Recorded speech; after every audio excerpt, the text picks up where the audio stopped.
فیزیک اول 3 نکته رو بررسی میکنیم، بعد سوالات رو تحلیل میکنیم. نکته اول، باید میدونستی که تفسنج نحوه عملکردش تابشیه. نکته دوم، انرژی فوتون با طول موج رابطه عکس داره، به این خاطر که انرژی میشه N H F یا به جای F بنویسین C به لامدا. یعنی انرژی میشه تعداد فوتون ها در ثابت پلانک در سرعت نور تقسیم بر طول موج. پس انرژی با طول موج رابطه عکس داره. نکته سوم، وقتی منبع موج ساکن باشه طول موج ثابته و با دور شدن از منبع انرژی و بسامان دریافتی کاهش پیدا میکنه. چهارمین مورد، با قرار دادن دی‌الکتریک بین صفحه‌های یک خازن ظرفیتش زیاد میشه و حالا اگر بار ثابت باشه انرژی با ظرفیت رابطه عکس داره، طبق فرمولی که تو سوالات بررسی میکنیم. پس با قرار دادن دی‌الکتریک بین صفحه‌های خازن ظرفیت زیاد میشه. حالا که ظرفیت زیاد میشه، اگر بار ثابت باشه انرژی با ظرفیت رابطه عکس داره، یعنی اگر ظرفیت زیاد میشه انرژی کم میشه. مسافت طی شده میشه مساحت نمودار سرعت زمان ولی با علامت مثبت. و ششمین مورد، اگر حرکت از حال سکون شروع شده باشه و زمان و جابجایی رو داشته باشیم، از این فرمول استفاده میکنیم که دلتا ایکس میشه 1/2 شتاب در زمان به توان 2. هفتمین مورد، اگر مکان اولیه و ثانویه و مدت زمان حرکت رو داشته باشیم، سرعت متوسط رو بخوایم، وی بار میشه دلتا ایکس به دلتا تی، یعنی جابجایی تقسیم بر زمان. جابجایی متحرک میشه مساحت نمودار سرعت زمان با علامت مثبت و منفی، یعنی اونای زیر محور تی باشن با علامت منفی، اونای بالای محور باشن با علامت مثبت.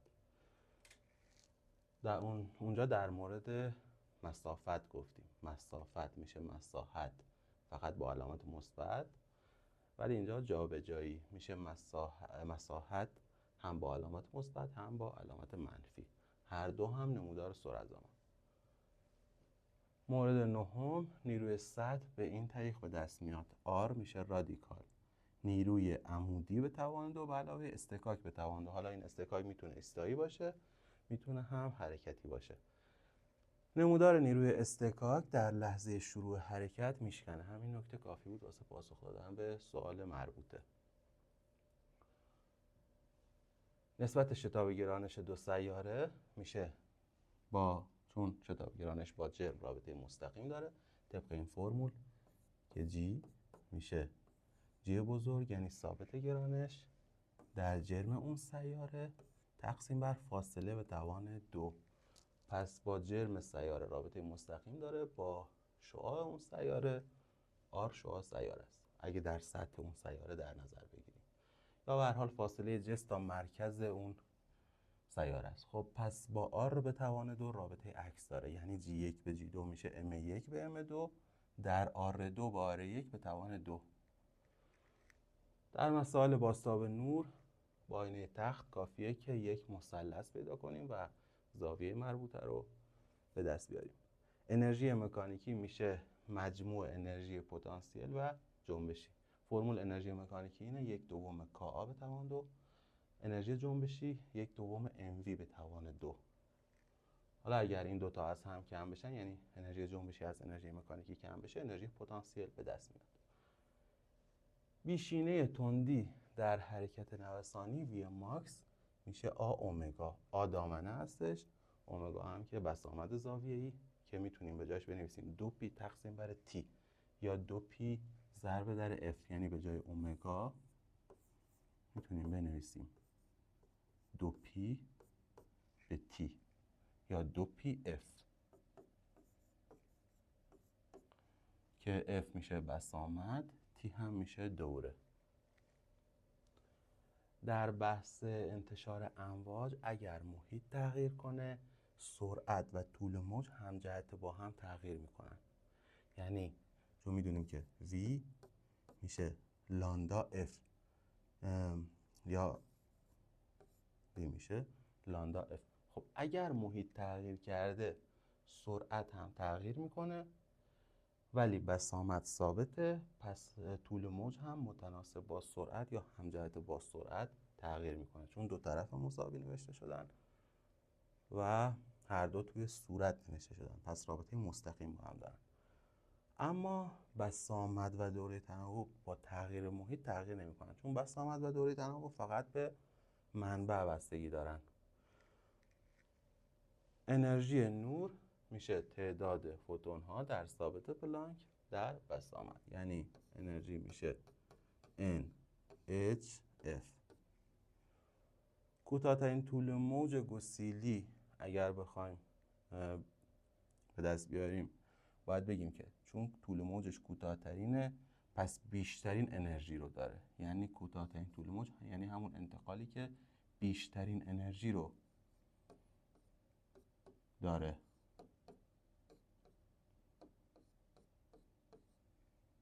اما بلندترین طول موج یعنی کمترین انرژی، یعنی انتقالی که فوتونی آزاد میشه که کمترین انرژی رو داره. حالا بیشترین انرژی یا کوتاه‌ترین طول موج در چه صورتی به دست میاد؟ در صورتی که انتقال از لایه بی‌نهایت n بی‌نهایت به n پریم مورد نظر برسه. حالا n پریم یا 1 یا 2 یا 3 یا 4 یا 5. و بلندترین طول موج یا کمترین انرژی در چه صورت به دست میاد؟ در صورتی که انتقال از نزدیکترین لایه صورت بگیره، مثلا از 6 بیاد به 5. نکته 18 میگه که اگر یک بار معلق باشه میدونیم که اون نیروی الکتریسیته‌ای که روی بار داره اثر میکنه با نیروی وزن بار خنثی شده یا با هم برابرن که باعث شده بار معلق بمونه. این نکته هم باید میدونستیم واسه سوال 18. نسبت نیروی دو بار به هم که بر بار دیگه وارد میشن طبق این فرمول که میگیم F میشه K Q1 Q2 تقسیم بر R به توان 2. پس نسبت نیروها با نسبت بارها اگر روی یک بار داره وارد میشه، حالا دیگه مثلا این بار Q1 رو در نظر نگیریم، میشه Q2 به Q1 F2 به F1 میشه Q2 به Q1 در R1 به R2 به توان 2، یعنی با R به توان 2 رابطه عکس داره و با خود بارها رابطه مستقیم داره.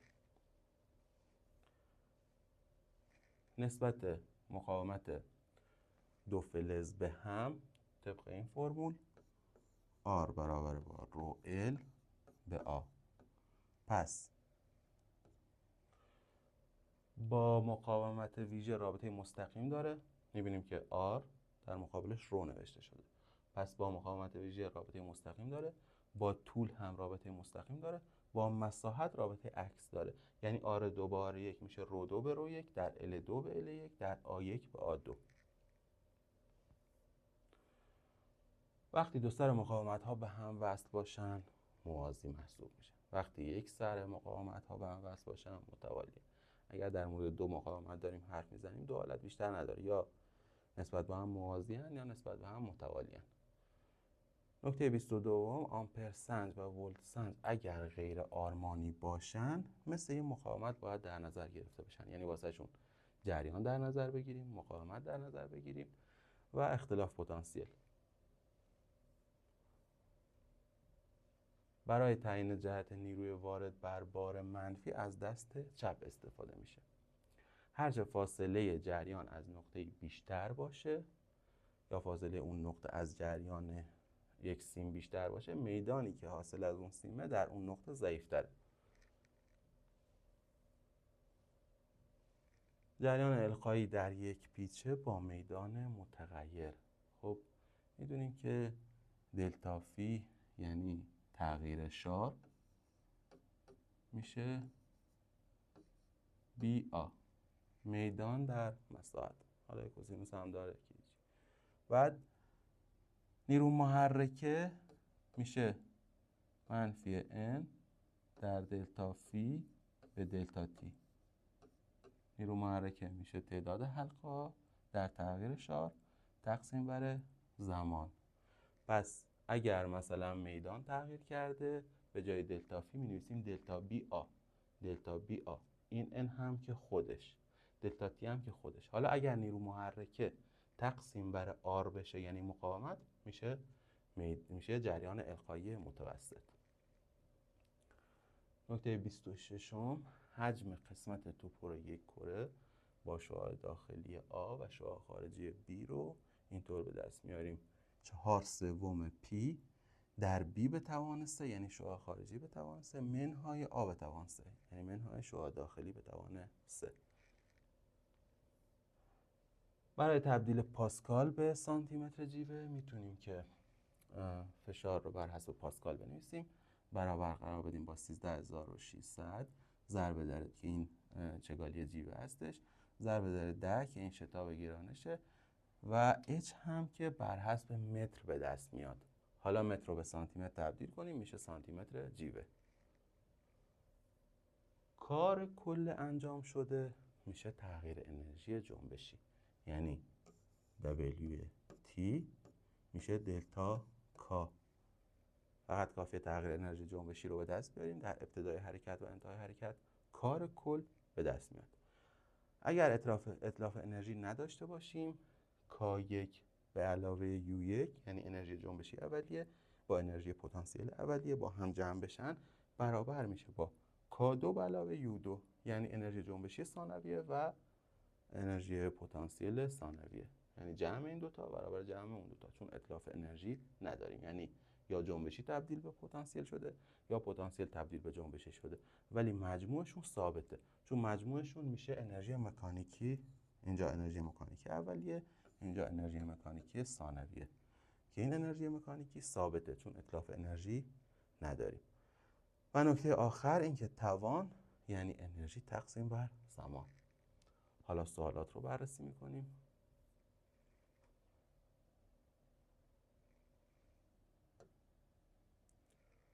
خب از کدام دماسنج بدون تماس دماسنج با جسم بدون تماس تابشی تفسنج نسبت انرژی این فوتون با این طول موج تقسیم بر این فوتون با این طول موج. گفتیم انرژی با طول موج رابطه عکس داره، کافی بود بگی 600 تقسیم بر 400، چون گفته این انرژی تقسیم بر این انرژی، پس میشه این طول موج تقسیم بر اون طول موج، یعنی 600 تقسیم بر 400 که میشه 1.5. یک چشمه صوت ساکنه، شنونده در حال دور شدنه. حالا گفته که چه اتفاقی میفته وقتی که گفتیم وقتی چشمه صوت ساکنه طول موج هم ثابته. این گفته طول موج کوتاه‌تر، این گفته طول موج بلندتر و بسامد هم کاهش پیدا میکنه. این گفته بسامد زیاد میشه. خب گزینه 1. گفته که یک خازن داریم، حالا بینش هوا، بین صفحاتش هوا قرار داره و گفته که دی‌الکتریک میذاریم بین صفحات، یعنی این حالت نسبت به این حالت چه اتفاقی میفته. بعد گفته بار ثابته Q منفی Q Q منفی Q. خودش نشون داده که بار ثابته، یعنی گزینه 4.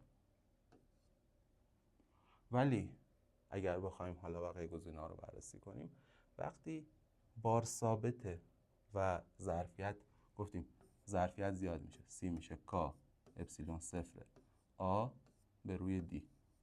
خب وقتی دی‌الکتریک میاد ضریب K زیاد میشه، ظرفیت هم زیاد میشه. حالا که بار ثابته انرژی از این فرمول به دست میاد: 1/2 Q2 تقسیم بر C، یعنی U با C رابطه عکس داره، انرژی با ظرفیت رابطه عکس داره. اگر ظرفیت زیاد شده انرژی کم میشه. این گفته انرژی افزایش، این گفته انرژی ثابت، اون هم که گفته بار افزایش. خب مشخصه که اشتباه. متحرکی روی مسیر مستقیم حرکت میکنه، نمودار سرعت زمانش به این ترتیبه. اینجا بود که گفتیم واسه مسافت، گفته در مدت 13 دقیقه چند کیلومتر طی میکنه، یعنی میگه مسافت رو به دست بیار. خب اینجا چون گفته کیلومتر، بعد اینجا گفته دقیقه، این گفته کیلومتر بر ساعت. خب اینو باید تبدیل کنیم به کیلومتر بر دقیقه. اگر بخوایم به کیلومتر بر دقیقه تبدیل کنیم، میگه توی 1 ساعت بیشترین 60 بوده، پس توی 1 دقیقه میشه 1. یعنی اگر اینو تبدیل کنیم به 1، این V هم میشه کیلومتر بر دقیقه. که محور افقی دقیقه هستش، پس الان میتونیم محاسبه کنیم. حالا گفته توی 13 دقیقه، یعنی اینجا 13 باشه، این مساحت رو نمیخوایم، این قسمت این مثلث رو نمیخوایم، ولی بقیه مساحت رو میخوایم. پس کلش رو به دست میاریم، اینو ازش کم میکنیم. مساحت این مثلث میشه 1/4 در 1، یعنی میشه 2. مساحت این مستطیل میشه 8 در 1، میشه 8. مساحت این مثلث بزرگه میشه 1/2 در 1، که میشه 1. و حالا این قسمت این مثلث رو باید ازش کم کنیم، یعنی اینجا بگیم که توی 2 دقیقه از 1 رسیده به 0، پس توی 1 دقیقه به چند میرسه؟ به نیم، یعنی این ارتفاعش میشه نیم. خب 1/2 در نیم میشه 25 یعنی همش رو هم میشه 10 با 1 11. این 25 ازش کم بشه، خب میشه 10/75.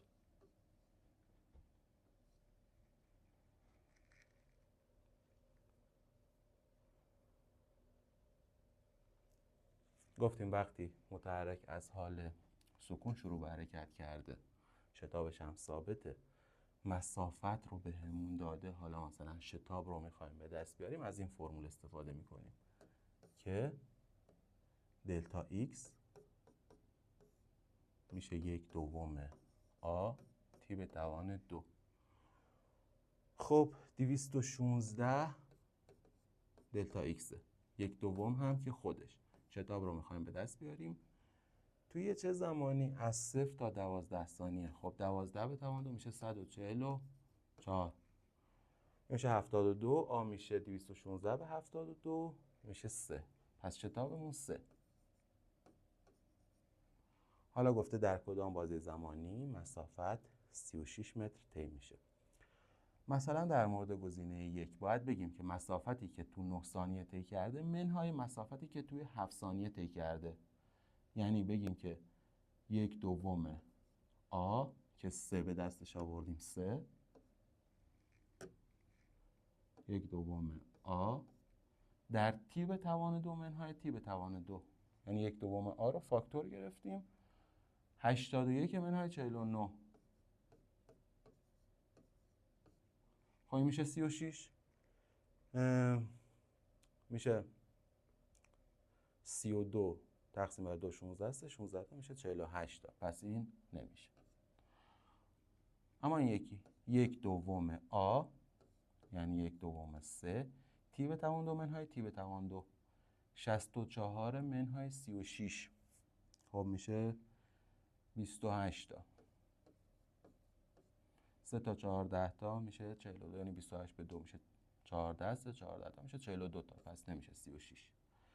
اما این گزینه 1/2 شتاب تی به توان 2 منهای تی به توان 2، یعنی 49 منهای 25. خب این که میشه 24. 24 دوم میشه 12. 3 12 تا میشه 36 تا، پس خودشه. مسافت 36 متر توی این بازه زمانی طی میشه. نمودار مکان زمان رو داده، سرعت متوسط رو میخواد. مکان اولیه رو داریم، مکان ثانویه رو هم داریم. 0 از 28 رسیده به 0. خب گفتیم وی بار میشه دلتا ایکس به دلتا تی. جابجایی میشه 0 منهای 28، یعنی منفی 28.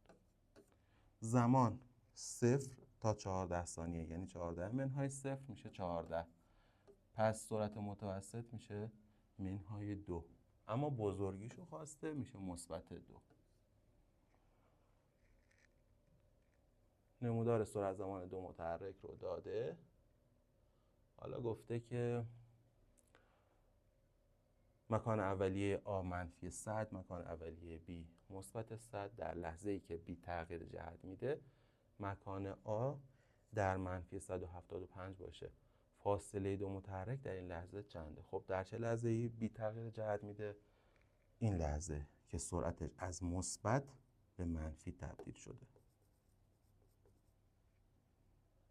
خب ما اینجا با استفاده از مساحتی که آ ایجاد کرده این لحظه رو باید به دست بیاریم. این تیکه، این قسمت میشه 1/2 20 در 10 میشه 100. این مساحت رو نداریم، یعنی این قسمت رو نداریم، اسمش رو میذاریم S. مکان اولیه آ منفی 100 بوده. خب مکان ثانویه‌اش منفی 175، یعنی منفی 75 تا جابجایی داشته. منفی 75 میشه جمع این دوتا مساحت. این که چون پایین محور تیه می‌نویسیم منفی 100. منفی دیگه، در مورد جابجایی داریم حرف میزنیم. پس میشه منفی 100 به علاوه این مساحت که S میشه. خب S میشه مثبت 25. درسته دیگه، باید مثبت به دست بیاد چون بالای محور تیه. حالا مساحت رو داریم 25. شیب این خط، شیب نمودار آ داره به ما میگه که توی 20 ثانیه 10 تا رفته بالا، یعنی شیبش 1/2. شیب این خط 1/2، یعنی اگر اینو ما تی در نظر بگیریم این میشه، چون شیبش 1/2 میشه 1/2 تی. شیب میشه مقابل به مجاور. وقتی شیبش 1/2 اینو قاعده‌اش رو تی در نظر بگیریم ارتفاعش میشه 1/2 تی. حالا مساحتش چی میشه؟ میشه 1/2 تی در 1/2 تی. این شده 25. پس تی به توان 2 تقسیم بر 4 میشه 25. پس تی به توان 2 میشه 4 25 تا، یعنی 100 تا. پس تی میشه 10. یعنی این تی 10 بوده. پس این لحظه 30. حالا که لحظه رو به دست آوردیم، مساحت رو، این مساحت این مثلث رو واسه جابجایی b به دست میاریم. 1/2 سی در 15، یعنی 15 تا 225 تا. مکان اولیه‌اش 100 بوده، 225 تا هم جابجا شده. 100 به علاوه 225 میشه 325. پس مکان ثانویه B 325، مکان ثانویه A منفی 175. اختلافشون میشه 500 تا. گزینه 2. جسمی با سرعت ثابت روی سطح افقی در حال حرکته. نیروی F1 موازی سطح و نیروی F2 عمود بر سطح به جسم وارد میشه. خب طبق شکل گفته که اگر نیروی F2 رو 16 نیوتن زیاد کنیم، یعنی مسئله 2 حالت داره، پس باید هر دو حالت رو در نظر بگیریم. واسه حالت اول mg به سمت پایین 80، n به سمت بالا 80. این n باشه، n تو حالت اول چنده؟ 80 منهای 16، یعنی n با 16 جمع شده 80. پس n 64 بوده تو حالت اول. F کارو هم نیستیم چون گفته با سرعت ثابت. F با F محرک برابر این F میشه 48. پس اینجا F میشه 48. حالا نیرویی که سطح به جسم وارد میکنه یا نیرویی که جسم به سطح وارد میکنه گفتیم با R نشون میدیم، میشه رادیکال N به توان 2 علاوه F به توان. حالا اینجا F استکاک به توان 2، اینجا استکاک جنبشیه. F به توان 2. خب 64 به توان 2 علاوه 48 به توان 2، چون که عددش خیلی بزرگ میشه میتونیم از 16 فاکتور بگیریم. 64 میشه 4 تا 16 تا، 48 هم میشه 3 تا 16 تا. حالا 4 تا 16 تا به توان 2 میشه 16 تا 16 به توان 2، یعنی 4 به توان 2 رسید، 16 هم به توان 2 برسید. اینجا 3 تا 16 تا به توان 2 میشه 3 به توان 2 9، 16 به توان 2 هم خودش.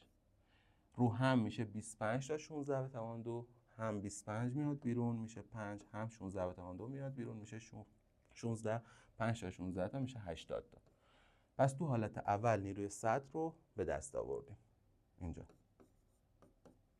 اما حالت دوم گفته که اگر F2 رو 16 تا زیاد کنیم، یعنی F2 بشه 32، 16 تا بیاد روش میشه 32. N با یه چیزی با 32 جمع شده 80. پس حتما N 48 بوده، یعنی تو حالت دوم N 48.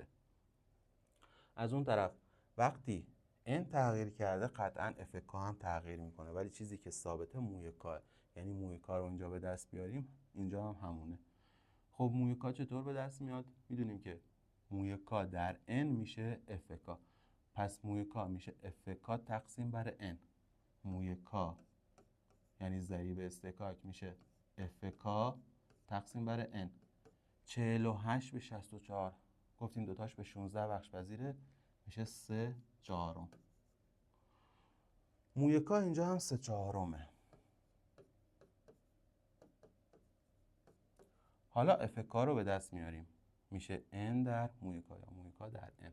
3/4 48 تا 4 با 48 ساده میشه 3 تا 12 تا میشه 36 تا. پس FK اینجا میشه تو حالت دوم میشه 36 تا. حالا اینجا R رو به دست میاریم. R میشه رادیکال 48 به توان 2 به علاوه 36 به توان 2. بازم دوتاش به اینجا دیگه به 12 بخش پذیرن.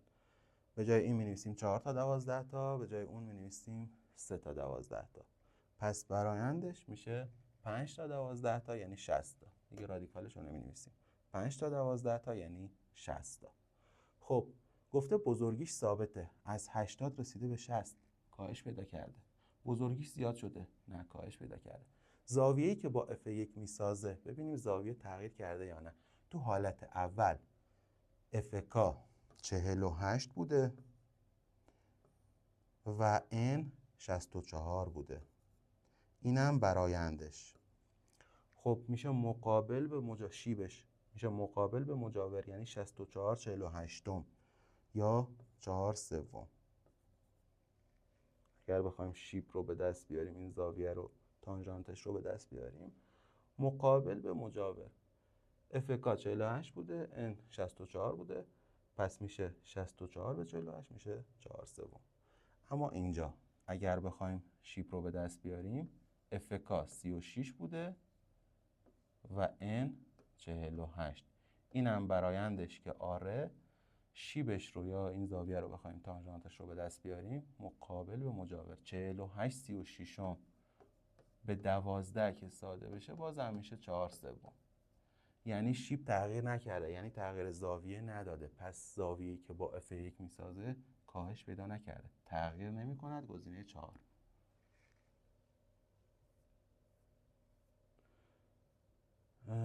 خب اینجا گفتیم که در لحظه‌ای که جسم شروع به حرکت کنه نمودار استکاک میشکنه. گفته جرم جسم 3 کیلوگرم، ضریب استکاک بین جسم و سطح 2/10. نگفته کدوم استکاک. بعد اینجا گفته که استکاک جنبشی و ایستایی با هم برابر، یعنی هم موی S هم موی K هر دو 2/10 باشن. خب معمولا این اتفاق نمیافته، چون که معمولا موی K کمتر از موی S. نمودار استکاک به این صورته، میره بالا بعد اینجا میشکنه، یعنی وقتی میخواد بشکنه این نیروی استکاکی که داره زیاد میشه تا به نقطه ماکسیموم یعنی FS ماکس برسه. بعد FK این نمودار افقی که ثابته و چون موی K کمتر از موی S پایین تر میفته. حالا اینجا چون که هر دو برابر 2/10، نمودار تو همین نقطه ماکسیموم شکسته. به این صورت این نقطه گفتیم نقطه شروع حرکته. یعنی اونجایی که FS ماکس با نیروی محرک برابر باشه. گفته این نیروی محرکه، یعنی توی 6 ثانیه از 0 به 9 رسیده. پس F میشه 1.5T، یعنی شیبش 1.5 دیگه. 9 تقسیم بر 6 میشه 1.5. مقدار اولیه‌اش هم که 0. پس F میشه 1.5T.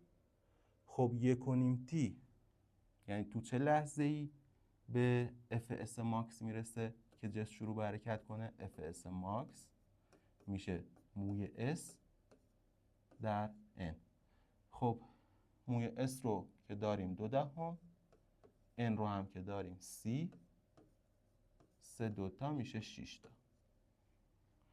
پس Fs ماکس 6، یعنی 1.5 T باید بشه 6، یعنی T میشه لحظه 4. T میشه 4. پس توی لحظه 4 باید نمودار شکسته باشه. اینجا میبینیم تو لحظه 6 شکسته، پس غلطه. این اصلا نشکسته، غلطه. این هم که تو لحظه 2 شکسته، فقط میمونه گزینه 1 تو لحظه 4 شکسته. این نمودار میشه نمودار نیروی اصطکاک.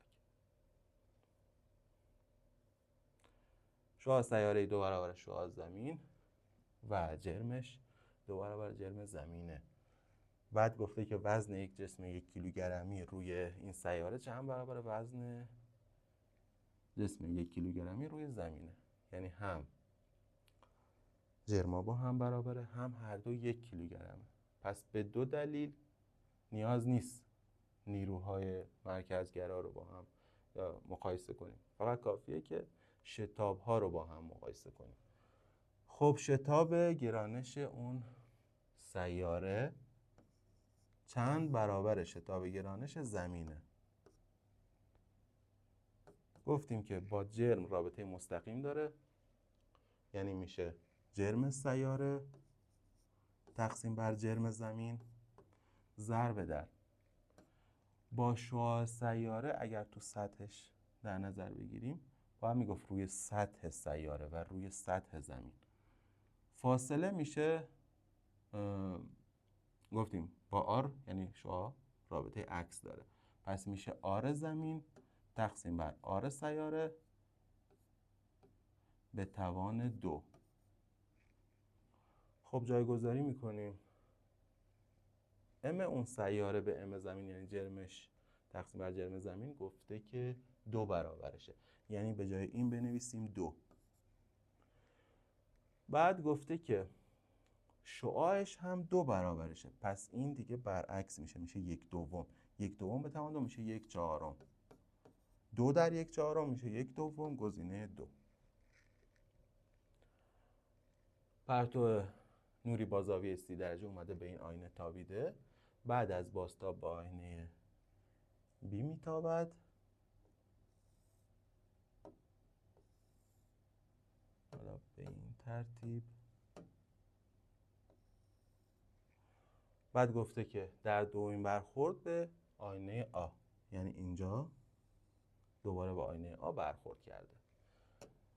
گفته که زاویه تابش تو دومین برخورد رو به دست بیاریم. خب این که وقتی 30 درجه است، خب این هم 30 درجه است. زاویه تابش و بازتابش با هم برابرن. حالا گفتیم مثلث پیدا کنیم. خب این مثلث رو در نظر بگیریم. اگر این 30 درجه است، این هم 30 درجه است، پس این زاویه، حالا شکلش بد کشیده شده، باید بشه 120 درجه، چون 30 و 30 با هم میشه 60، با این زاویه باید بشه 180. پس این میشه 120 یا این میشه 60. خب حالا اگر این زاویه 60 باشه، میتونیم بگیم که اینجا دوباره این مثلث رو بخوایم در نظر بگیریم. این 30، این هم 30. حالا توی این مثلث 30 با 30 این شده 120، این هم که شده 60. خب وقتی این شده 60، اینجا هم یه زاویه اینجا داریم که توی این مثلث بخوایم در نظر بگیریم. توی این مثلث این زاویه میشه، چون که پرتو تابش بازتابشه دیگه. خب اینجا هم میشه 60 درجه. پس توی این مثلث 60 با 30 میشه 90، یعنی این زاویه هم میشه 90 درجه. و حالا زاویه تابش در دومین برخورد با آینه آ، زاویه‌ای که یه خورده شکلش بد شده دوباره بکشیم. اینجا 30 درجه اومده، 30 درجه هم بازتاب میشه.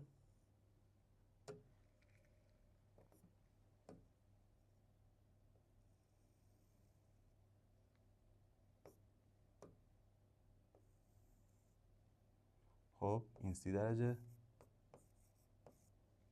حالا دوباره با آینه اولی تابیده، حالا بهتر شد. خب اینجا این شد 30، این هم 30. پس توی این مثلث بخوایم حساب کنیم، توی این مثلث 30 با 30 میشه 60، پس این 120، پس این میشه 60. خب توی مثلث قرمزه این 120، پس این میشه 60. حالا که اینو به دست آوردیم که 60 میشه، اینجا توی این مثلث بررسی میکنیم.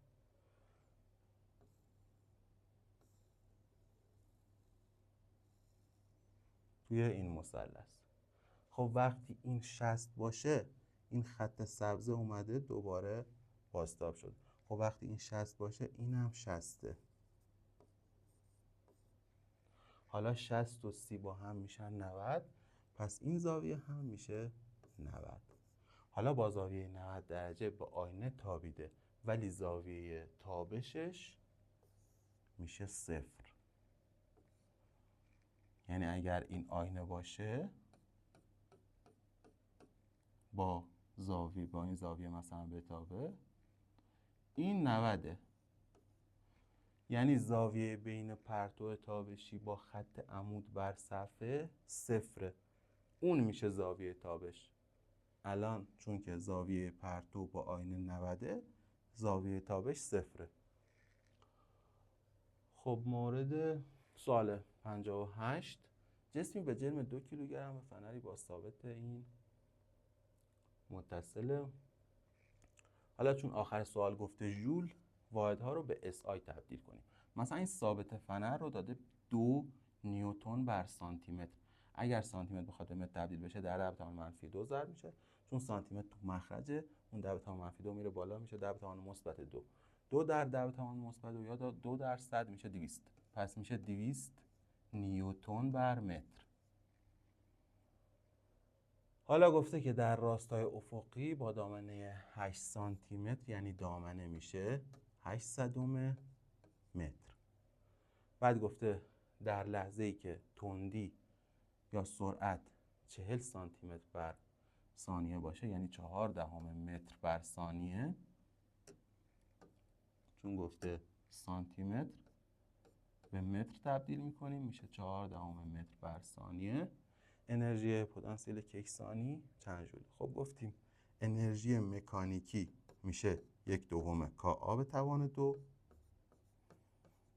به دستش میاریم. 1/2 کا 200 ثابت فنر، آ هم که دامنه 800 به توان 2، یعنی 64 در 10⁻⁴.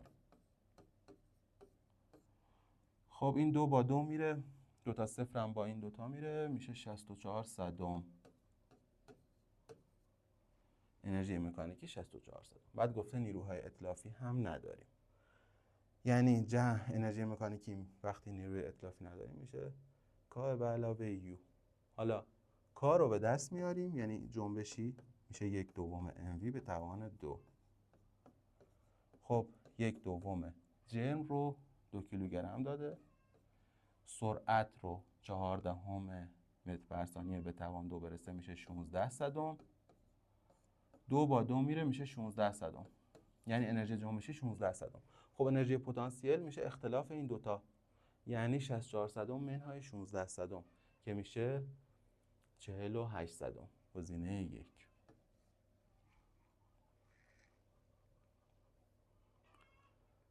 ذره حرکت نوسانی ساده انجام میده با دامنه 7 میلیمتر. 7 میلیمتر. اگر بیشترین تندی این ذره اینقدر باشه، گفتیم بیشترین تندی وی ماکس میشه آ اومگا. خب وی ماکس رو داده 4 و 4 متر بر ثانیه، واحدش درسته. دامنه باید بر اساس متر نوشته بشه دیگه. 7 میلی متر میشه 7 در 10 به توان منفی 3 متر. 7 در 10 به توان منفی 3 در اومگا. حالا دوره تناوب رو خواسته، به جای اومگا می نویسیم 2 پی تقسیم بر تی. 2 پی رو داده 22 هفتم. 2 پی تقسیم بر تی بزرگ نویسیم دوره. پس به جای اومگا نوشتیم 2 پی تقسیم بر تی، به جای پی هم خودش گفته بنویسیم 22 هفتم. حالا کافیه تی رو به دست بیاریم. اینجا میتونیم که 2 تا 22 تا میشه 44 تا، این 44 با این ساده بشه، یه 1/10 اینجا میمونه. حالا جای تی با 1/10 عوض بشه، اینجا بنویسیم 1/10، اینجا بنویسیم تی. این 1/10 7 با 7 میره، 1/10 هم با 10 به توان منفی 3 ساده میشه، یه 10 به توان منفی 2 میمونه که میشه 1/100. گزینه 4. یک نوسان ساز موج‌های دوره‌ای در یک ریسمان کشیده ایجاد میکنه. کشش ریسمان زیاد بشه. گفتیم وقتی که محیط تغییر کرد کشش ریسمان زیاد بشه یعنی محیط تغییر کرده. محیط تغییر کرده V میشه لامدا F ثابته بسامده چون فقط به منبع بستگی داره. دوره تناوب هم دیگه مثل F هر دو به منبع بستگی دارن، ثابتن. V و لامدا با هم همجهت تغییر میکنن. الان دوره تناوب وسطیه، باید ثابت باشه. این دوتا گفتن تغییر میکنه. تندی و طول موج V و لامدا باید با هم همجهت باشن. این گفته افزایش، این گفته کاهش، غلطه، پس گزینه 3. ولی خب اگر بخوایم بررسیش کنیم میدونیم کشش ریسمان زیاد بشه V میشه رادیکال F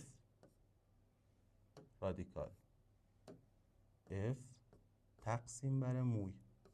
این موی همون M به L، جرم تقسیم بر طول.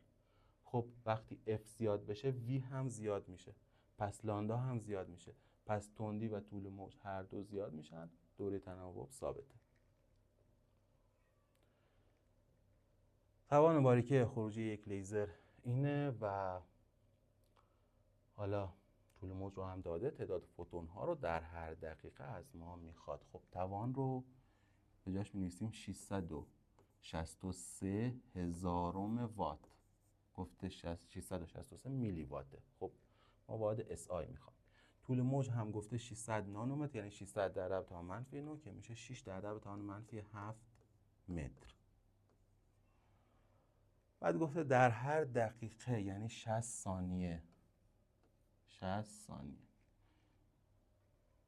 تعداد فوتون ها رو از ما میخواد. میدونیم که انرژی میشه NHF یا NHC به لامدا. توان هم میشه انرژی تقسیم بر زمان. پس می نویسیم NHC به لامدا، یه زمان هم میذاریم تو مخرج. حالا جایگذاری میکنیم. 663 هزارم توانشه برابر شده با N رو میخوایم به دست بیاریم. H رو بهمون داده 6 و 63 در 10 به توان منفی 34. C هم داده 3 در 10 به توان 8. NHC به لامدا 6 در 10 به توان منفی 7 هم لامدا. T رو هم داده 60 ثانیه. کافیه N رو به دست بیاریم. خب اینجا این دوتا رو با هم بزنیم. مشخصه که این 10 برابر اینه، یعنی یه 10 میمونه. 663,000 با 663 ساده میشه، یه 10 اونجا میمونه. 3 رو با 6 بزنیم بشه 2. حالا 10 به توان منفی 7 با 10 به توان منفی 34 ساده میشه، یه 10 به توان 10 به توان منفی 27 میمونه. 10 به توان منفی 27 میمونه، ولی با این 10 به توان 8 و این 10 ساده میشه، یعنی 10 به توان 9 تا 10 به توان مثبت 9 میاد کنارش، میشه 10 به توان منفی 18. 10 به توان منفی 18. حالا 2 60 تا 120 تا میاد اینور، یعنی این دوتا رو خط میزنیم میاریم اینور، 120. 120. این 10 به توان منفی 18 میاد اینور، میشه 10 به توان مثبت 18. پس 120 در 10 به توان مثبت 18 میشه n. اینو دیگه بردیم اونور. خب پس n میشه 120 در 10 به توان 18 که 120 نداریم بین گزینه‌ها، پس 1 و 2 در 10 به توان 20. 1 و 2 در 10 به توان 20 گزینه 2. اگر لامدا 1 بلندترین و لامدا 2 کوتاه‌ترین طول موج باشه در رشته پروفوند در اتم هیدروژن، خب نسبت لامدا 1 به لامدا 2، یعنی گفته بلندترین طول موج به کوتاه‌ترین طول موج. خب گفتیم کوتاه‌ترین طول موج یعنی بیشترین انرژی، یعنی وقتی که از لایه بی نهایت به لایه پنجم مثلا رسیده، از لایه بی نهایت به پنجم برسه، دیگه میدونیم کمترین طول موجا رو که واسه لایه اول 100، واسه لایه دوم 400، واسه لایه سوم 900، واسه لایه چهارم 1600، واسه لایه پنجم 2500. خب پس یعنی اون کوتاه‌ترین طول موج یا بیشترین انرژی که لامدا 2 میشه 2500. این که هیچ. میمونه لامدا 1 که باید حسابش کنیم. میگیم که 1 به لامدا میشه RH، یعنی 1/100 در 1 به n پریم به توان 2، یعنی از لایه 6، چون گفته بلندترین طول موج یعنی کمترین انرژی، یعنی از لایه 6 اومده به لایه 5، پس 5 به توان 2 منهای 6 به توان 1 به 6 به توان 2 یعنی 36. خب اینو حساب کنیم. مخرج مشترک بگیریم، 36 منهای 25 میشه 11. 11 به روی 25 36 تا به جاش بنویسیم. 4 9 تا ضرب در 25 میشه 100 9 تا میشه 900. پس این کلا میشه 11 900. یک حالا ضرب در 100 هم که بشه، یعنی 1 به لامدا میشه 11 به روی 90000. پس خود لامدا میشه 90000 به روی 11. لامدا میشه 90000 به روی 11. حالا گفته این تقسیم بر این، یعنی دوتا صفرش با این دوتا صفر بره میشه 911 هم 900 به روی 11 در 25. به جای این 900 میتونیم بنویسیم 9 تا 100 تا یا 9 تا 4 تا 25 تا. 25 با 25 میره، 9 4 تا 36 تا میشه 36 11 هم گزینه 1. در شکل زیر دو گوی باردار داریم که جرم هر یک اینقدر در فاصله 3 سانت از هم قرار دارن. گوی بالایی معلق مونده، یعنی نیروی الکتریسیته که به این بار وارد میشه با نیروی وزنش خنثی شده، تعداد الکترون های کنده شده، یعنی میخواد کیو رو به دست بیاریم، بعد 3 کیو رو به دست بیاریم. گفته از گوی بالایی، یعنی 3 کیو رو ما میخوایم به دست بیاریم تا انش رو به دست بیاریم. خب اینجا بهتر اینو پاک کنیم.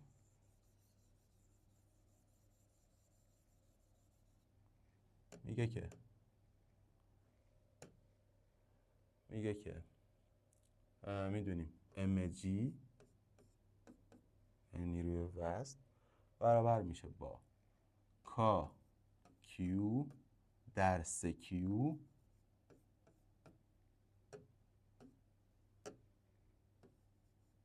تقسیم بر R به توان 2 R به توان 2. حالا جایگذاری کنیم. M رو که بهمون داده 7.5 میکروگرم، واحد بر حسب کیلوگرم بنویسیم. 7.5 در عدد منفی 6 میشه گرم. حالا در عدد منفی 3 هم ضرب بشه کیلوگرم، یعنی 7.5 در عدد منفی 9 7.5 در عدد منفی 9 کیلوگرم. جی هم که 10 برابر شده با کا که میشه 9 در 10 به توان 9. کیو ها رو میخوایم به دست بیاریم. کیو به توان 2 در 3 تقسیم بر فاصله گفته 3 سانت، یعنی 300 به توان 2 آر به توان 2 300 به توان 2 که میشه 9 در 10 به توان منفی 4 9 در 10 به توان منفی 4. حالا کیو رو به دست میاریم. خب 9 با 9 میره اینجا، 9 با 9 میره. این 10 بهتره بگیم که این 3 با این 7.5 ساده بشه 2.5. این 10 به توان 9 میاد این ور با این 10 به توان منفی 9 جمع میشه 10 یعنی ضرب میشه در واقع میشه 10 به توان منفی 18. حالا در یه 10 به توان مثبت 1 میشه 10 به توان منفی 17. در این 10 به توان منفی 4 هم ضرب میشه 10 به توان منفی 21. پس اینا رو همش میشه 10 به توان منفی 21. Q2 میشه 2.5 در 10 به توان منفی 21. خب میتونیم به جاش بنویسیم 25 در 10 به توان منفی 22 تا جذر کامل داشته باشه. 25 در 10 به توان منفی 22 که جذر کامل داشته باشه. حالا جذر میگیریم. Q میشه 5 در 10 به توان منفی 11. Q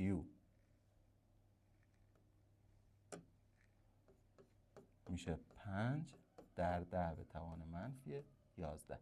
خب این شده NE. N تعداد الکترون در بار الکترون 1.6 در 10 به توان منفی 19. کافیه N رو به دست بیاریم ولی حواسمون باشه این مربوط به Qه. بعد ضرب در 3 کنیم تا 3Q بار 3Q رو میخوایم به دست بیاریم. تعداد الکترون ها کنده شده از 3Q رو میخوایم به دست بیاریم. پس ضرب در 3 در نهایت باید بشه. یعنی مشخصه که گزینه ها طوری طرح شده که این دوتا میرن کنار، این دوتا که 3 برابر اونا هستن میمونن. خب 5 در 10 به توان منفی 11 تقسیم بر 1.6 در 10 به توان منفی 11 منفی 19، یعنی اون 10 به توان منفی 19 میره بالا میشه 10 به توان مثبت 8 که با هم ساده میشن. 5 تقسیم بر 1.6 هم که میشه 50 به 16 یا 25 به 8 یا 25 به 8 یا 3 و 125 هزارم. پس n میشه 3 و 125 در 10 به توان مثبت 8. اما گفتیم این یه 3 برابر هم باید بشه تا الکترون های 3Q به دست بیاد. پس میشه 9 و 375 در 10 به توان مثبت 8. گزینه 2. 3 ذره باردار نشون داده، گفته که نیروی الکتریکی خالص وارد بر Q2 در SI اینه. نسبت Q3 به Q1 رو از ما میخواد. خب گفتیم نسبت الان دوتاشون دارن به Q2 نیرو وارد میکنن. نیرویی که به Q2 وارد میشه یکیش 8 در جهت I 8 در 10 به توان منفی 3 در جهت I 6 در 10 به توان منفی 3 در جهت J 6 در 10 به توان منفی 3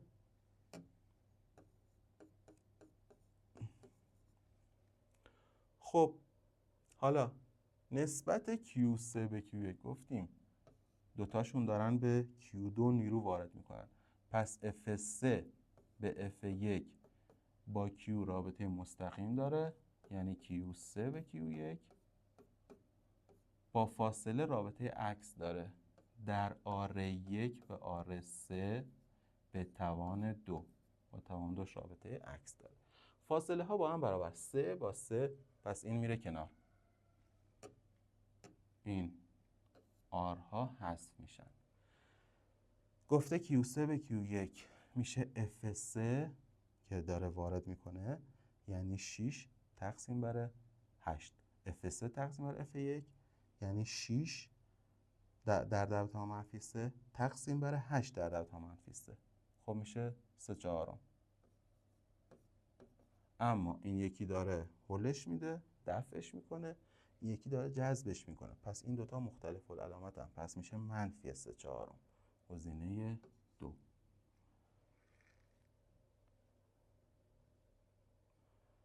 دو میله فلزی طول و مقاومت الکتریکی یکسان، مقاومت ویژه میله A 2 برابر مقاومت ویژه میله B باشه. اینو گفتیم که R با رو و L رابطه مستقیم داره، با مساحت یعنی R رابطه عکس داره.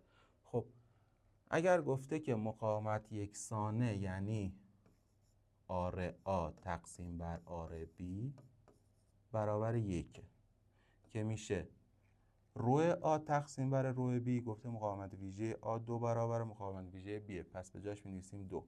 در L A به L B گفته طول با هم برابره، پس به جاش می‌نویسیم 1 رو L تقسیم بر A. اگر بخوایم چون با A رابطه عکس داره، گفته که مساحت رو در موردش چیزی نگفته. حالا ما گفتیم R A تقسیم بر R B، پس می‌نویسیم مساحت B تقسیم بر مساحت A. با مساحت رابطه عکس داره، با مقاومت ویژه و طول رابطه مستقیم داشت. گفتیم مقاومت A به مقاومت B میشه مقاومت ویژه A تقسیم بر مقاومت ویژه B در طول A تقسیم بر طول B در مساحت B تقسیم بر مساحت A. خب یک رابطه در مورد مساحت به دست آوردیم. اینجا مشخصه که آی B به آی A میشه 1/2. این 1 تقسیم بر این 2، پس آی B یا میتونیم برعکسش کنیم بگیم آی A تقسیم بر آی B میشه 2. خب حالا گفته چگالی A 3 برابر چگالی B. حالا در مورد چگالی صحبت کرده. رو میشه M به V، چگالی میشه جرم تقسیم بر حجم، ولی به جای حجم میتونیم بنویسیم مساحت ضرب در طول. خب چگالیش 3 برابرشه، یعنی چگالی A تقسیم بر چگالی B میشه 3 برابر با M A تقسیم بر M B که میخوایم به دستش بیاریم، با M رابطه مستقیم داره، در طول ها هم با هم برابره، L میره کنار، با مساحت رابطه عکس داره، یعنی میشه آی B تقسیم بر آی A. آی B تقسیم بر آی A.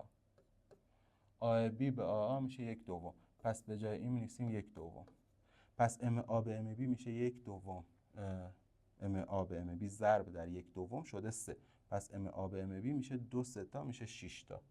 گفته جرم A چند برابر جرم B؟ میشه 6. مقاومت معادل رو داده 9 ohmه، یعنی اینا کلن 9. خب این که 6 با این دوتا متوالیه با معادلشون، یعنی معادل این دوتا چند بوده؟ 3 بوده دیگه که با 6 جمع شده 9. خب این چند باشه تا با 6 موازی باشه و معادلش بشه 3؟ حتما 6 دیگه. 6 و 6 معادلشون میشه 3 اگر موازی باشن. گفته توان مصرفی در مقاومت R2 یعنی همین چند وات تغییر میکنه. تو حالت اول می‌نویسیم جریان رو به دست میاریم.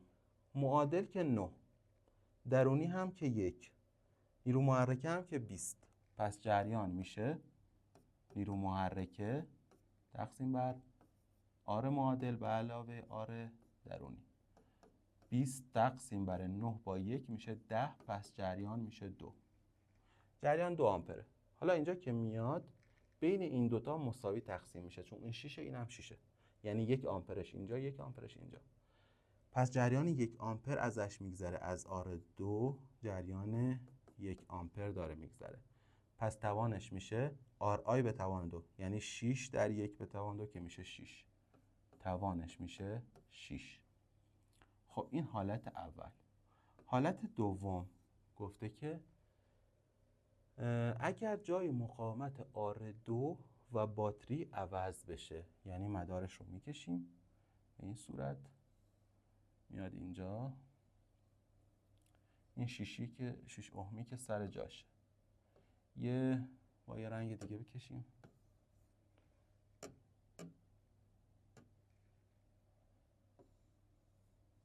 این 6 ohمیه که سر جاشه،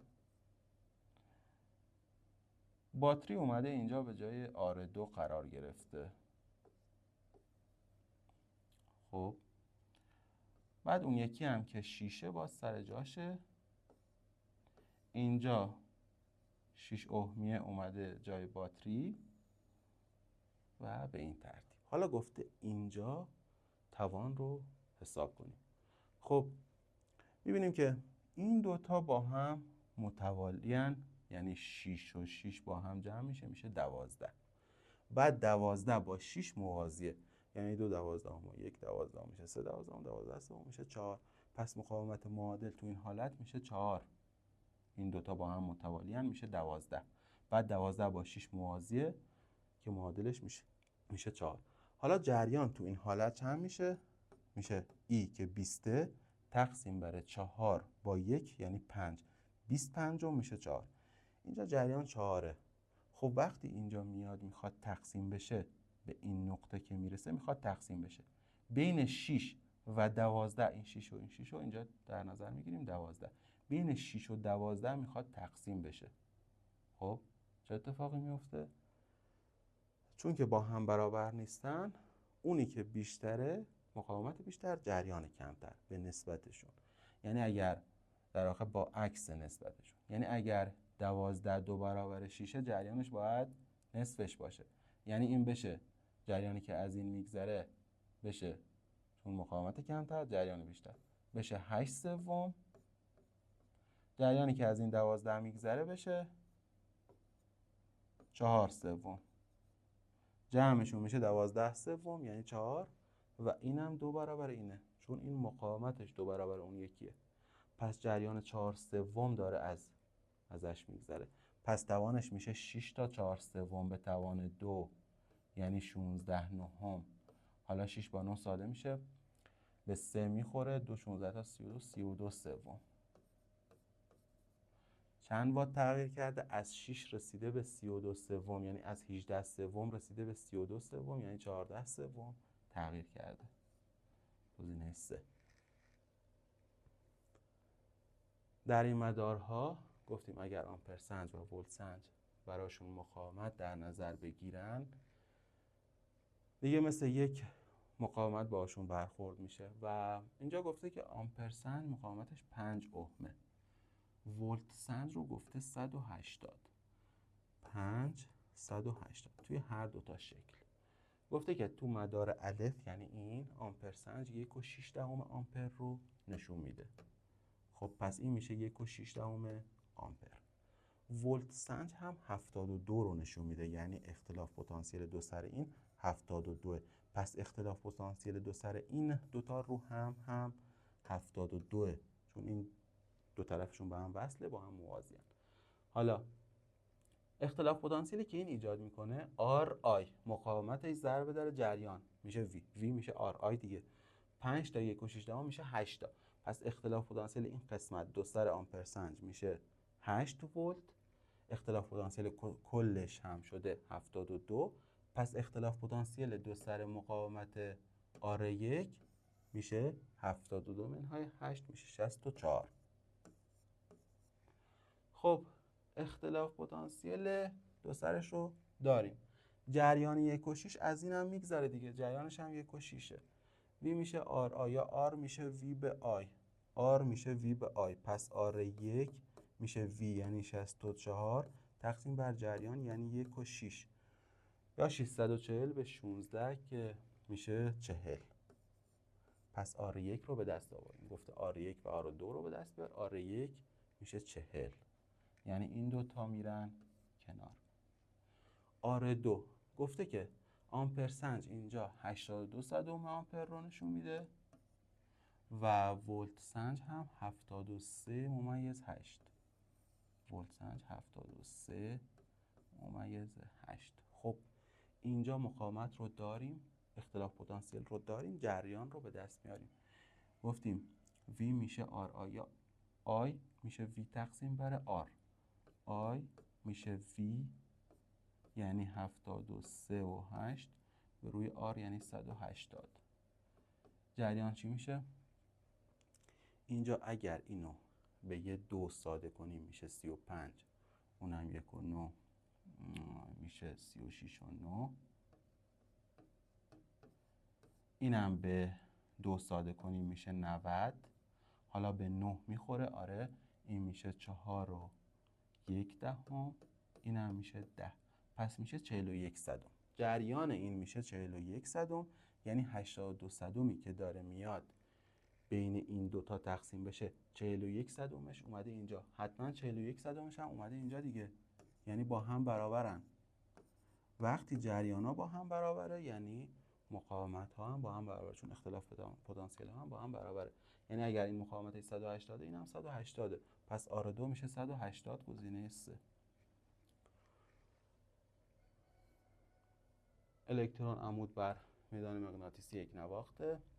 با توجه به شکل زیرجهت میدان مغناطیسی کدومه؟ گفتیم واسه بار منفی الکترون بارش منفی از دست چپ استفاده میشه.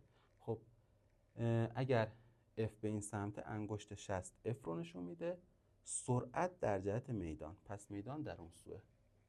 گزینه 1.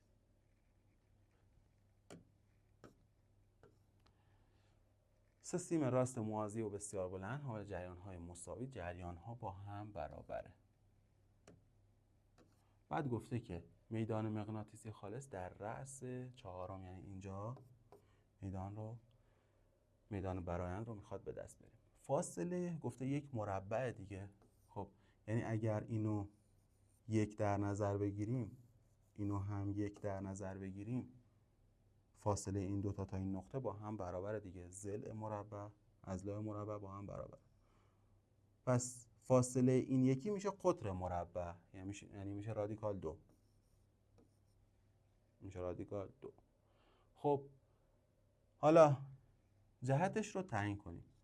یکی این میدان جریان این یکی که برونسو انگشت 60، اینم 4 انگشت میشه میدان. پس میدانش به این سمته. خب این به این سمت. این یکی جریان انگشت 60 جریان، 4 انگشت میدان. پس به سمت بالا. این یکی هم به سمت بالا. این دوتا با هم برابرن. مثلا بی اسمشو بذاریم دیگه. اما یکی جریان به سمت انگشتش هست، 4 انگشت باید عمود باشه بر این خط. یعنی باید به این مثلا جهت جریانش به این سمت میفته، جهت میدانش باید عمود باشه بر اون فاصله و بر اون خطی که فاصله بین اون دو نقطه رو تعیین میکنه. یعنی میدان این یکی اینجا میفته به این صورت، ولی کمتر از بی. چون گفتیم فاصلهش بیشتر میشه نسبت به این دوتا. اگر اون دوتا رو بی در نظر بگیریم این کمتر از بی میشه. مثلا اسمشو بذاریم سی کوچیکتر از بیه. خب برایند این دوتا که اینجا میفته یه چیزی بزرگتر از بی میشه. یعنی یه چیزی بزرگتر از بیه برایندش و در واقع بخوایم دقیق بگیم خب بر هم عمودن، با هم برابرن. پس میشه رادیکال 2 بی. این که میشه رادیکال 2 بی یعنی خودش از بی بزرگتره. ولی سی از یه دونه بی هم کمتره. پس برایند این دوتا به این شکل در میاد. پیچه 200 دور داره. گفته که مساحت هر حلقه 50 سانتی متر مربع. چون که در نهایت آمپر واحد SI خواسته، همه رو به SI تبدیل میکنم. مساحت میشه 50 در 10 تا منفی 4 بشه متر مربع، یعنی 5 در 10 تا منفی 3 متر مربع. خب N هم که 200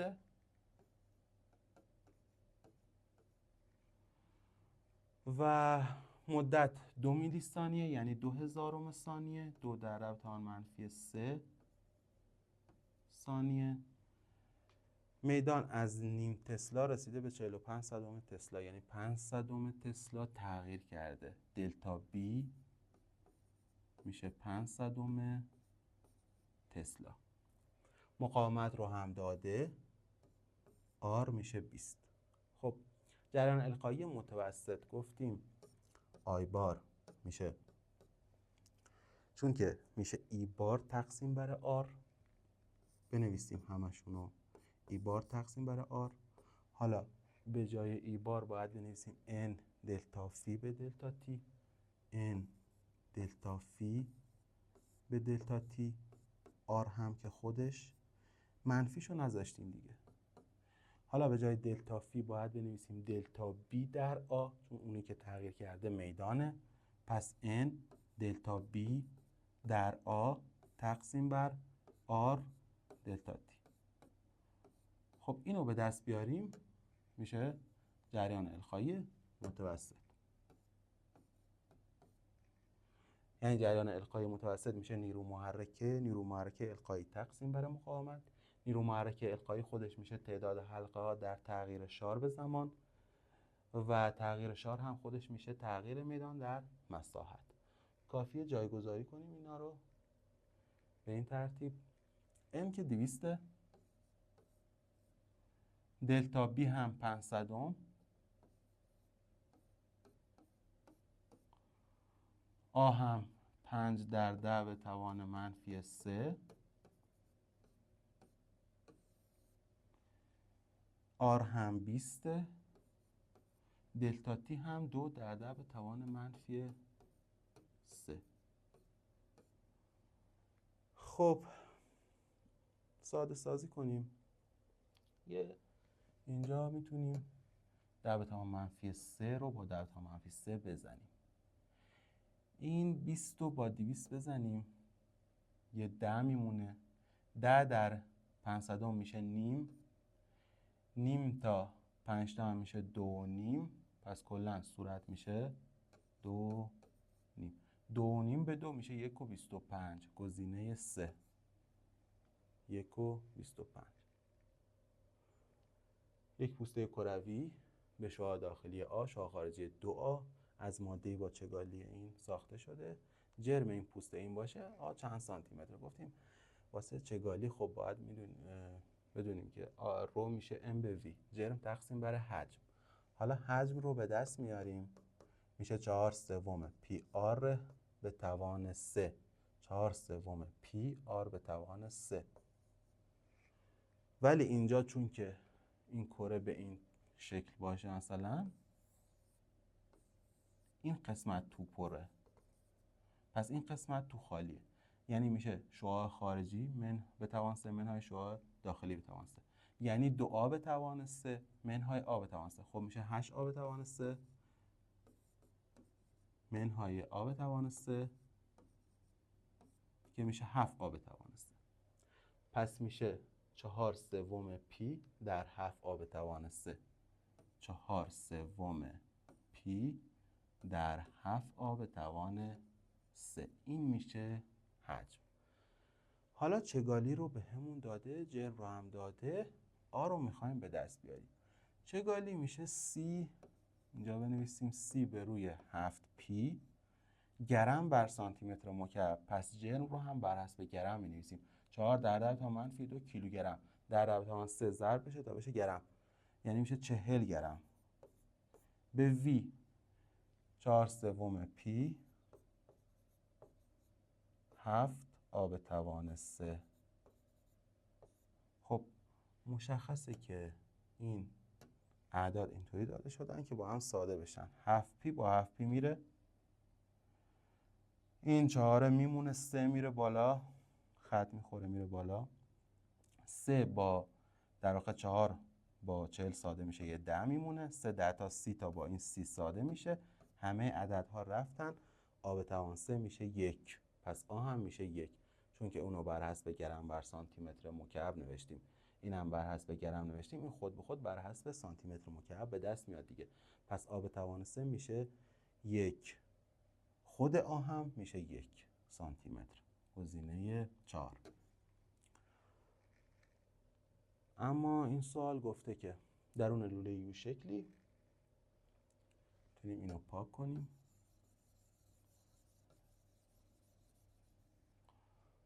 به مخزن گاز متصل، دو مایع با چگالی های این و این وجود داره. فشار پیمانه‌ای چند میلیمتر جیوه است.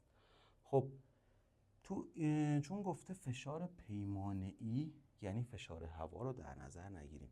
یعنی اینجا رو به جای اینکه بگیم مساوی پی صفر فشار هوا، بگیم صفر. فرض کنیم فشار صفره. خب اینجا صفر باشه.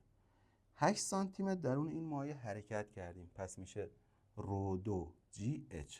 رو 2 یعنی 1.57 که چون بر حسب گرم بر سانتی متر مکعب ما میخوایم پاسکال به دست بیاریم، می‌نویسیم 1570. 1570 رو جی اچ. اچش هم که 8 سانتی متر یعنی 800 متر.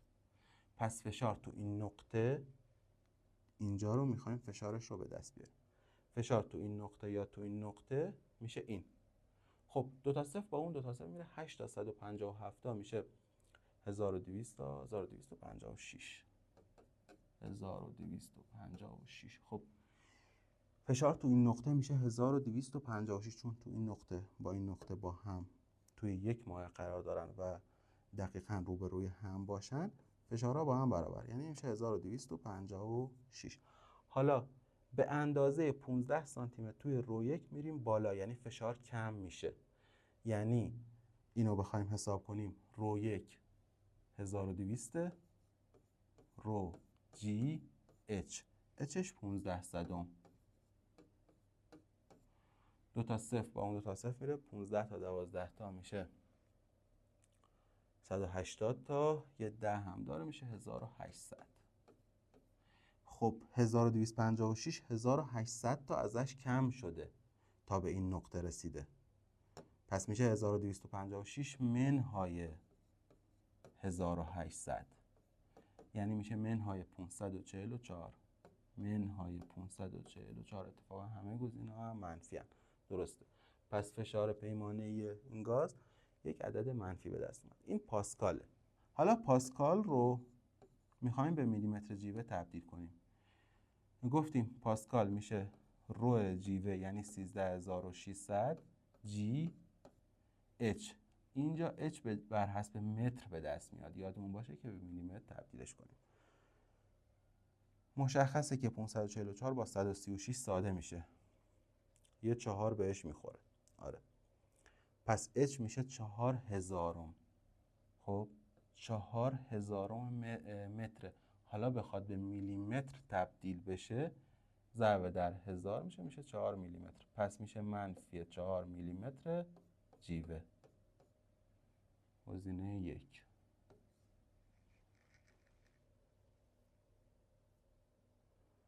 از بالونی که در ارتفاع 100 متری زمین با تندی 5 در حال پروازه، بسته‌ای به جرم این رها میشه با تندی این. گفته کار کل. گفتیم کار کل میشه تغییر انرژی جنبشی. کار کل میشه تغییر انرژی جنبشی، یعنی K2 منهای K1. بقیه موارد اصلا مهم نیست، فقط K2 رو به دست بیاریم. 1/2 M 1/2 M که 20 کیلوگرمه، وی به توان 2 وی ثانویه به توان 2. یعنی اینجا گفته با تندی 25 به زمین رسیده. 25 به توان 2 میشه 625 منهای K1 1/2 M وی اولیه به توان 2 5 به توان 2 میشه 25. خب انگار از 1/2 میتونیم فاکتور بگیریم، بگیم 1/2 یعنی 10 ضرب در 625 منهای 25، یعنی 10 تا 600 تا میشه 6000 تا. خب 6000 ژول، اما اینجا گفتش کیلو ژول که میشه 6 کیلو ژول. هم مثبت داریم هم منفی. مثبت چون سرعت ثانویه بیشتر از سرعت اولیه است، پس میشه مثبت 6 کیلوجول کار کل انجام شده. اینجا گفته که مقاومت هوا ناچیزه، یعنی اتلاف انرژی نداریم. بعد گفته یک توپ با تندی 20 به طرف صخره پرتاب شده. گفتیم چون که نیروی اتلافی نداریم میتونیم بنویسیم U1 به علاوه K1 برابر U2 به علاوه K2. جمع اینا با جمع اینا باید برابر باشه. خب اینجا مبدأ در نظر گرفته میشه، ارتفاع اینجا صفره، پس U1 هم صفره. U میشه mgh، K هم میشه 1/2 mv به توان 2. K1 رو حساب میکنیم، 1/2 m v به توان 2، تندیش 20، 20 به توان 2 میشه 400، 400 دوم میشه 200، میشه 200 m. خب جمع این دوتا میشه 200 m، میشه 200 m. یعنی جمع این دوتا هم باید بشه 200. اینجا وقتی با تندی 12 به صخره برخورد کرده، کاش میشه 1/2 m v به توان 2. 12 به توان 2 میشه 144. 144 دوم میشه 72، پس میشه 72 m. خب جمعش با u باید بشه 200 m. پس u چند بوده که جمعش با 72 m شده 200 m؟ حتما 128 m بوده دیگه. حالا ارتفاع H2 رو از ما خواسته. توی این نقطه انرژی پتانسیل 128 m، ارتفاع رو از ما میخواد. یعنی U میشه mgh، 128 m میشه mgh. m با m میره، h هم میشه 128 تقسیم بر 10 میشه 12.8 گزینه 4.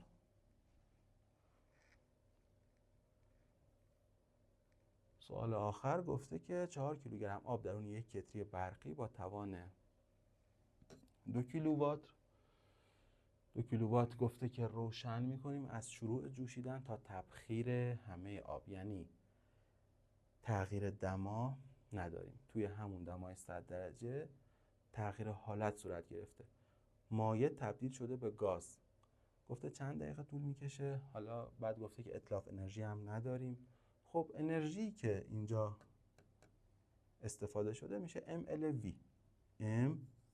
mLV.